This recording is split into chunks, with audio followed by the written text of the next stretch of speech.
ಹೈದರಾಬಾದ್ನಲ್ಲಿ ಸಂಧ್ಯಾ ಥಿಯೇಟರ್ನಲ್ಲಿ ನಡೆದಂತಹ ಒಂದು ಘಟನೆ ಕಾಲ್ತುಳಿತದ ಪ್ರಕರಣವಾಗಿತ್ತು.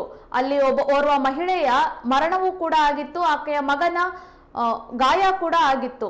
ಆತನನ್ನ ಆಸ್ಪತ್ರೆಗೆ ಕೂಡ ಸೇರಿಸಲಾಗಿತ್ತು. ಈ ಕುರಿತಂತೆ ಆಲು ಅರ್ಜುನ್ಗೆ ಬಂಧನವನ್ನು ಮಾಡಲಾಗಿತ್ತು. ಆದ್ರೆ ಈಗ ಆಲು ಅರ್ಜುನ್ಗೆ ಮಧ್ಯಂತರ ಜಾಮೀನು ಮಂಜೂರಾಗಿದೆ.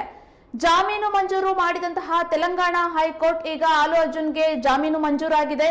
ನಟನಾಗಿದ್ರೂ ಕೂಡ ನಾಗರಿಕರಾಗಿ ಬದುಕುವ ಸ್ವಾತಂತ್ರ್ಯದ ಹಕ್ಕು ಇದೆ. ಪ್ರಕರಣ ಕೈಗೆತ್ತಿಕೊಂಡು ವಿಚಾರಣೆಯನ್ನ ನಡೆಸಿ ಜಾಮೀನನ್ನ ಮಂಜೂರು ಮಾಡಿದ್ದಾರೆ.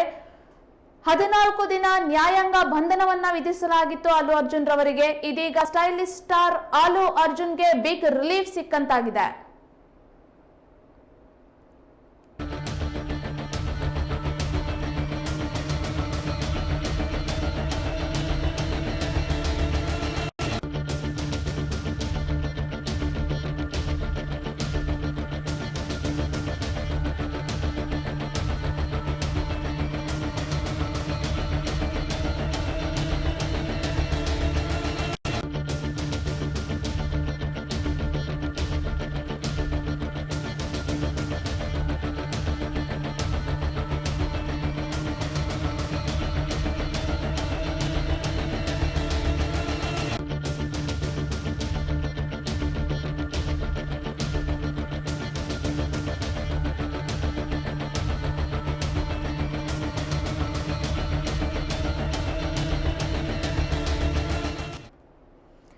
ಹೈದರಾಬಾದ್ನಲ್ಲಿ ಕಾಲ್ತುಳಿತದ ಪ್ರಕರಣದಿಂದಾಗಿ ಅಲ್ಲು ಅರ್ಜುನ್ ರವರನ್ನ ಬಂಧಿಸಲಾಗಿತ್ತು.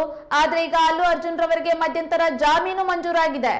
ಜಾಮೀನು ಮಂಜೂರು ಮಾಡಿದೆ ತೆಲಂಗಾಣ ಹೈಕೋರ್ಟ್. ನಟನಾಗಿದ್ರೂ ಕೂಡ ನಾಗರಿಕರಾಗಿ ಬದುಕುವ ಸ್ವಾತಂತ್ರ್ಯದ ಹಕ್ಕು ಇದೆ.